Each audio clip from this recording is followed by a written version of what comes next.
Hello everyone, welcome to our channel where we do more than just retell stories. We unveil the quiet truths, the hidden corners that few dare to touch. When thinking about America, we often picture the bustling city of New York with sirens echoing between skyscrapers, the dazzling lights of Hollywood Boulevard shining even in the dark, and the laboratories in Silicon Valley where every idea can become reality. It is the land of opportunity, where it seems that if you try hard enough, success will find you. But behind that glittering curtain lies a forgotten class. People huddled beside tarps, where the wind rustling through tents replaces a roof over their heads, and the hunger for a full meal and warm clothes becomes the most distant of dreams. They do not appear in travel guides or on postcards sent around the world. Today's video is not a hymn to a sparkling America. This is a journey that strips bare the truth, taking you into the shadowed corners the media often avoids. And our destination is not Philadelphia, but Boston, the historic capital of Massachusetts, where white, cold snow blankets monuments of liberty while simultaneously burying thousands of dreams of a safe home. The homeless landscape of Boston, the picture behind the fog. As night falls over Boston, the city dons a veil of misty fog, carrying faint scents of jasmine from the public garden. Beneath that layer of haze, more than 6,000 people, according to official figures, are forced to seek makeshift shelter or accept sleeping outdoors. But that number is only the tip of the iceberg. Countless unseen figures remain unregistered, tucked away in narrow alleys, huddled beneath overpasses or ancient tree roots, simply hoping to find a few warm minutes before the biting cold cuts through again. Moving north to the intersection of Massachusetts Avenue and Melnia Cass Boulevard, affectionately known as Mass and Cass, the scene unravels into chaos like a forgotten miniature city. Hundreds of tents in colors ranging from deep green to silvery gray, patched together with rope and scrap wood, sit shoulder to shoulder on cold concrete. A faint mildew odor rises from dew-soaked tarps, mingled with the curling smoke of cigarettes from those awake through the night, creating an atmosphere like a factory producing heavy breaths. Dust mixes with torn plastic bags, scattered debris, and rusty syringes strewn about like invisible weapons threatening anyone careless enough to touch them. Weak flashlight beams from a few tent stakes flicker, reflecting across cracked pavement, making the entire stretch seem to wheeze in the stillness of night. Amid that scene, the most vulnerable lives bear the heaviest burdens. Single mothers' arms wrapped tightly around their children, eyes red from exhaustion and anxiety, quietly whisper lullabies while listening intently for unfamiliar footsteps. Every gust of wind through a tear in the tarp is a reminder. They are living on the knife's edge between safety and violence, between warmth and bone-deep cold. Many women have shared fears of harassment and sexual assault even within the thin confines of their tents. They lack not only a place to sleep, but also any space they can genuinely call safe. Not far away, nearly 1,800 children without stable housing navigate daily life. Many still make their way to school, worn backpacks slung over shoulders, eyes wide at the laughter of classmates with secure homes. Their breakfasts are often hastily purchased cartons of milk, and lunch is a plate of rice in flimsy plastic containers. Those undocumented and temporary shelter systems are sometimes denied free meal assistance or school supplies, left to make do with minimal learning tools. That instability doesn't just affect education. It gradually buries the belief that schooling can open doors to a future. And there are undocumented immigrants, faces drawn with hardship, voices mixing English and their native tongue, walking cautiously to avoid the glare of immigration enforcement. They dare not enter any aid station without identity documents, fearing deportation. They live in hiding in constant fear, enduring hunger and illness. Every step is a gamble. Will there be enough food today? Will they survive the night's cold in North American winter? Yet, between falling snow and bitter wind, there are still acts of kindness. The hum of small generators in some tent clusters offers dim light, allowing a few charity groups to distribute hot coffee, thin blankets, and boxed meals. The soft footsteps of volunteers echo like a gentle melody, easing some of the physical and emotional pain. But those efforts remain drops in a desert. When dawn breaks, temporary aid dissipates and the cold returns, biting into every exposed inch of flesh. Behind the statistics, we see the breaths, the sweat, and the tears of a parallel Boston, a one that doesn't appear on glossy postcards, but hides deep within the winding old streets where history exists side by side with crisis. They, the unnamed people, are like lost stars in the urban sky, still emitting a faint light, praying for a hand to pull them out of darkness. And if we only skim past the city's polished image, that is when human conscience closes. Still, even in the storm's darkness, a thread of hope weaves through. Because every blanket given, every shared meal, every story told on air helps to lift the fog, allowing us to see more clearly the picture behind the mist and realize the homeless in Boston are not cold statistics, but souls yearning to be touched by compassion and hope. The root of the crisis, systemic cracks. When you step away from the city of endless lights and go deeper into Boston's maze-like backstreets, you can easily feel the network of cracks beneath the glitter. These aren't just the fissures and uneven sidewalks, but fractures within the social system itself, where tens of thousands of families are still struggling to find a place to belong. The body of the story is the investigative journey into those systemic cracks, and to understand the root causes of the crisis, let us turn over each page of the tragedy drawn in numbers, policies, and lives. Today's Boston is no longer the old academic city of red brick streets and gambrel roofs. Instead, its gleaming glass skyscrapers valued in the hundreds of millions, rising rapidly along the legendary Charles River. But when the office lights go dark, the shadow beneath those buildings becomes visible, thousands suffering to find temporary shelter. The statistics reveal a tragic portrait. Boston ranks among the top 5 most expensive cities in the United States for housing and rental costs. On average, renting a studio apartment costs more than $2,000 per month, before utilities, internet, and other service fees. Meanwhile, the affordable housing stock for low-income residents meets less than 31% of actual demand. In other words, for every 3 people who need housing, only 1 finds a stable place to live. The rest are forced to share cramped rental rooms, occupy under bridge spaces, or thread through quiet streets to avoid the biting winter winds. The vicious cycle tightens further when urban planning policies, with a tangle of stringent regulations and bureaucratic permitting, push affordable housing projects into the city's low valleys, areas with poor infrastructure, distant from centers, and subject to backlash from not-in-my-backyard NIMBY sentiment. Middle and upper-class residents, accustomed to green, clean spaces, often oppose these developments through formal letters and votes, forcing initially promising projects to stall. There are plots of grass ready for low-income housing, but hundreds of opposition letters have locked that door, one urban planner lamented. In many cases, a housing complex for the homeless is blocked under pretexts like disrupting the landscape or lowering nearby property values, while luxury developments continue to glitter through the night. Ordinary Bostonians may take pride in a minimum wage raised to $15/hour, but that figure still cannot pull them out of the quagmire of living costs. Realistically, to afford a 1-bedroom apartment, a worker must earn at least $38/hour, nearly 3 times the minimum wage. The sound of money counting echoes in banks, yet servers, janitorial staff, and delivery drivers still stretch every dollar for meals and medicine. Imagine a single mother who wakes at 5 a.m. each day to prepare breakfast for her child, then rushes to work double shifts just to afford rent. At night, she faces 2 agonizing choices: suppress hunger to pay rent, or eat and sleep on the cold ground. The leftover money only buys a pack of instant noodles, while medical bills or prescriptions are deferred until the next assistance payment arrives. And when aid does come, utility bills, internet fees, and transit costs erode most of it, an invisible trap with no easy escape. A worker putting in 40 hours a week, no matter how physically strong, cannot keep up with the rage of the compiled cost of living summary: housing, food, healthcare, education, transportation. Coupled with skyrocketing college tuition, many families are forced to migrate to the suburbs, only to face isolation from job opportunities and weaker medical infrastructure. So, from the city center, they are pushed outward, adding pressure to public transit systems and triggering rising housing prices there through spillover effects. When the COVID-19 pandemic hit, Boston, once alive with voices and jazz spilling from bars, fell eerily silent. Businesses closed, therapeutic play spaces for children went still, and shopping streets turned into deserted scenes. The service sector, the economic backbone of working-class people, was paralyzed.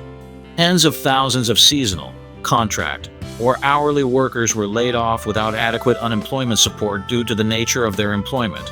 I lost my job at the restaurant, and I don't have unemployment insurance because I was a temporary worker. Rent still needs to be paid. After just 3 months, I was on the sidewalk, shared a waiter who used to confidently greet guests each evening, now holding a termination notice with a bewildered look. COVID-19 didn't create homelessness, but it amplified pre-existing instability, turning vague hardship into concrete crisis, where hunger, illness, and homelessness intertwined and drew closer together. The root of the crisis, systemic cracks, continued. It wasn't just job loss. The pandemic also brought with it profound loneliness as community activities ground to a halt. Shelter centers closed or sharply reduced capacity, making makeshift sleep outdoors the new normal. Wet tarps, tattered sleeping bags buried in snow, and the howl of wind through gaps suddenly felt more terrifying than ever. In the brutal New England winter, the cold outside is only what's visible. The more frightening chill is the one inside the soul. Many of Boston's homeless quietly fight mental health battles: depression, paranoia, post-traumatic stress disorder. Yet the mental health system is severely fractured. Shortages of psychiatrists, lack of specialized clinics, and support intake processes that drag on for weeks. A person who once had stable employment now stands in a psychiatric waiting room, eyes fixed on the queue number, sometimes held hostage by a single piece of paper verifying temporary residence, because that document can determine whether they can access care. Those without legal status face even greater barriers. Fearing being reported and deported, they often give up before a diagnosis, even while panic attacks terrorize them night after night. Staff shortages lead to counseling sessions repeatedly postponed, patients missing appointments, surrendering to the belief that no one understands me. That frustration and despair become a suffocating blanket, pulling them deeper into hopelessness.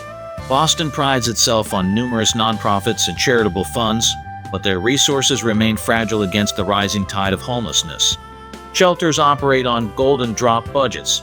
They receive temporary grants once a year and must constantly scramble to secure additional funding.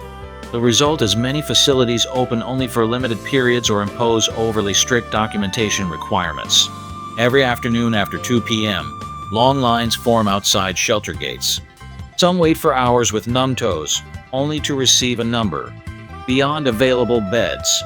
They quietly retreat, carrying muted disappointment, the ticket serving only as a shared mark with others in the same plight. Today, we still have nowhere to go. Proof of identity, family registration records, income verification, documents banal to urban residents, become locked doors for the homeless. Some families rummage through old boxes searching for faded papers, hoping to qualify for aid. When their paperwork fails to meet criteria, they are denied, and those same documents become the only evidence of their failure. Looking through the cracks in the system, we see that the root of the crisis is not just the shortage of housing or wages that are too low, but the fragmentation of policies, the pressure of stigma, the community's anxiety, and invisible bureaucratic hurdles. Each crack leads to a life collapsing, and if we don't fill them, the portrait of homelessness only grows more palpable and cold. Yet even amid freezing days and snow cover, there are extended hands from Housing First organizations, vocational training centers for the homeless, to volunteer groups handing out blankets and hot meals. They are piloting new approaches, securing housing first, then addressing mental health, combining skills training with job placement, and coordinating public-private efforts so no one is left behind. And it is precisely in those fissures that we find the seam to mend, not just compassion, but more humane policy and concrete action from each individual. Every blanket given, every warm meal shared, every story truly heard helps blur the fog, so that Boston, despite its darkness, remains a place where people are never seen as invisible. Severe consequences, not just losing a home, but losing the right to live. In the cold darkness of Boston, as the city lights begin to fade, the picture of homelessness emerges not as dry statistics, but as a woven series of tragedies in every trembling breath and desperate sigh. The severe consequence we are about to explore is not limited to losing a roof over one's head. It is the loss of fundamental rights to exist, to be sheltered, cared for, and to live fully like any other human being. Boston, city of prestigious universities and top hospitals, is also a place with some of the harshest winters in New England. Temperatures regularly drop below 0 degrees Celsius, and the cold wind off the Charles River slices through the thin layers of clothing on the homeless like invisible blades. When they spread their thin plastic tarps to block the wind, droplets condense, freeze into sheets of white ice, turning underpasses and street edges into frozen fields.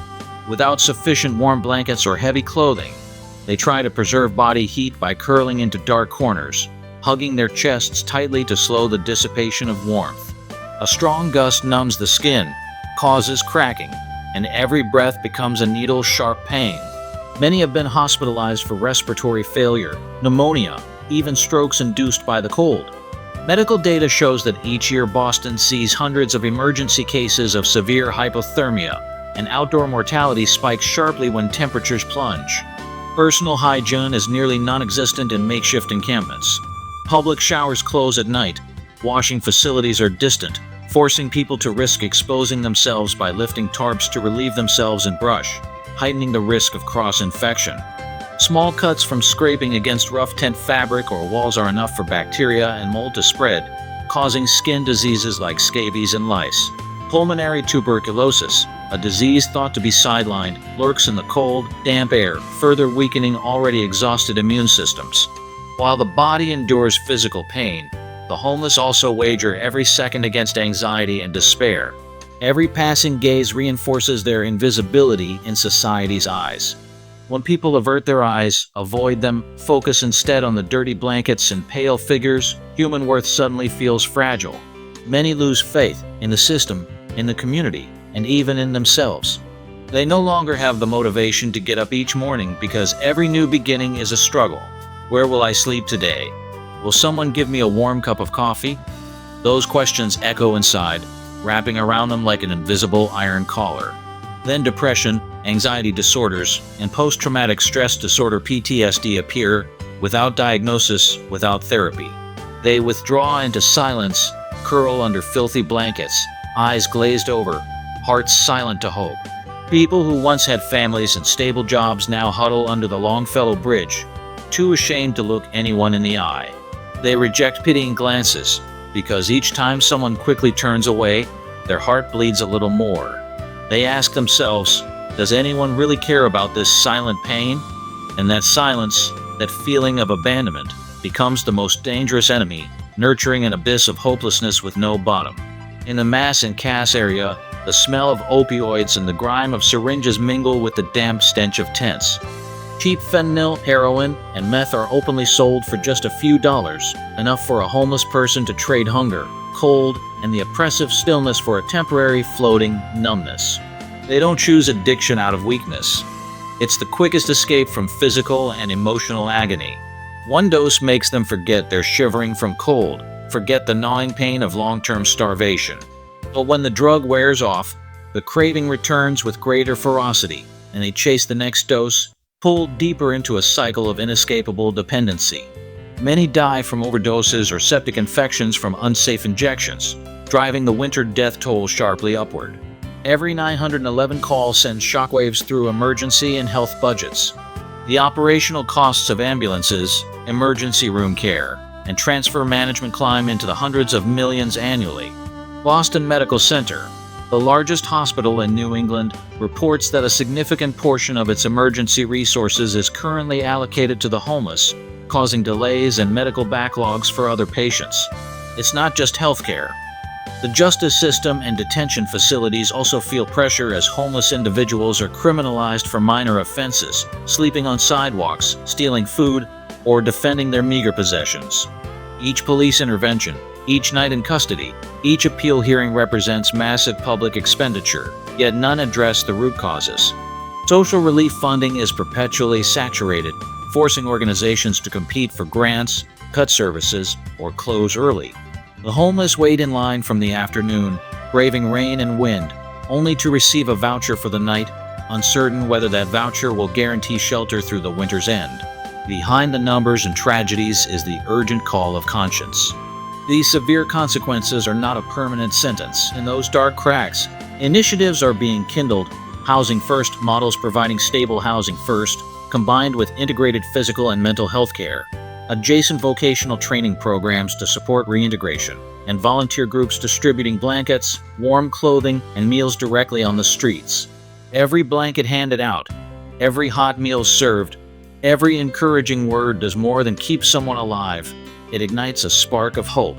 When we walk through Mass and Cass, we are not only witnessing the presence of the homeless, we are seeing our own responsibility to piece together the fragments, from public policy to individual acts of compassion. Boston may be wealthy and glittering, but if we ignore the ice walls beneath the surface, that development becomes mere veneer, hiding ever-widening cracks.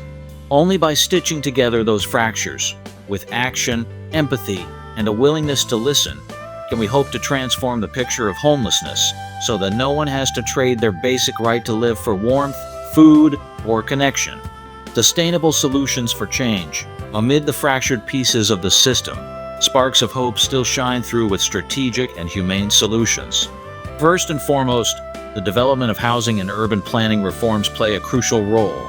Boston must allocate more public land for affordable housing, significantly reduce the complex building permit procedures that stall low-income housing projects, and ensure that programs like Section 8 housing vouchers are expanded and made more accessible. The approval process for these programs must be streamlined, ensuring tenants are not unjustly evicted. When new concrete walls rise on the foundation of fair policies, families who once lived in housing uncertainty will have a chance for long-term stability. Following that, the Housing First model, prioritizing housing first, followed by mental and physical health care solutions, has shown initial success in Boston. However, to sustain and expand this model, crisis mental health centers need to be equipped with more staff and resources. Integrating healthcare within affordable housing units with on-site doctors, nurses, and mental health professionals will allow for early intervention and support for homeless individuals dealing with both physical and mental distress. When every apartment is not just a shelter, but a comprehensive care point, those involved will recognize that they are still valued and respected. Additionally, skills training and job opportunities are essential steps toward reintegrating homeless individuals into the labor market. Programs like Boston Works or the Pine Street and Training Hub focus on administrative skills, IT training, and crafts, combined with interview coaching and job search assistance. When they secure stable jobs and earn enough to support themselves, housing is no longer a distant, unattainable burden. These successful experiences also spread the belief that, no matter how difficult the starting point, there's always a path for those who seize the opportunity. Finally, the public-private collaboration between government, businesses, and community organizations is indispensable. The Boston Healthcare for the Homeless program and City Life/Vida Urbana demonstrate the effectiveness of this model. Mobile health clinics, free legal consultations, and funds to build model apartments with community spaces. Local businesses can contribute by donating construction materials, offering employment, or providing free services for public housing residents. When each entity works together, the collective strength will create sustainable change, turning Boston from a city divided between the rich and the poor into a community united by sharing and connection. These solutions, when implemented consistently and diligently, will not just temporarily heal wounds, but also mend the deep cracks in the system.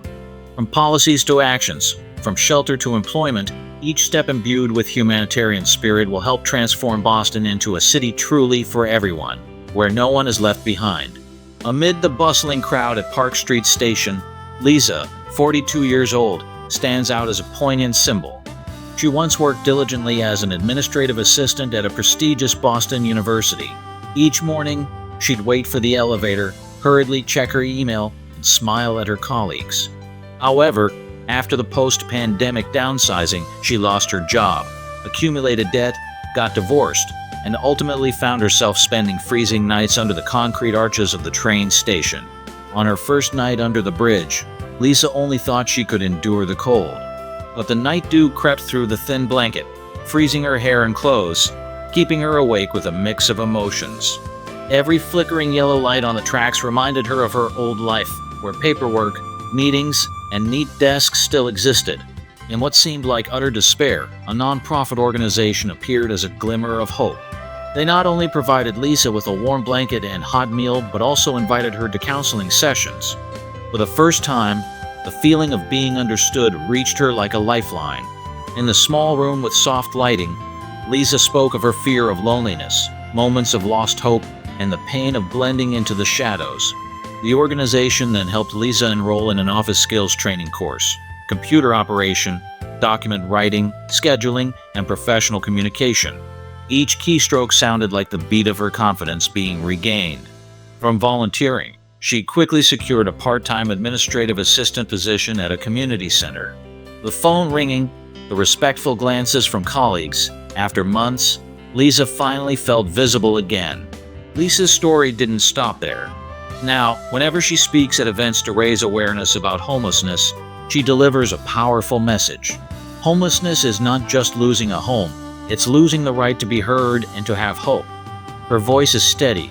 Her eyes shine with determination as she recalls her first paycheck, giving a new blanket to a fellow person in need, and realizing that with just one outstretched hand, change can begin.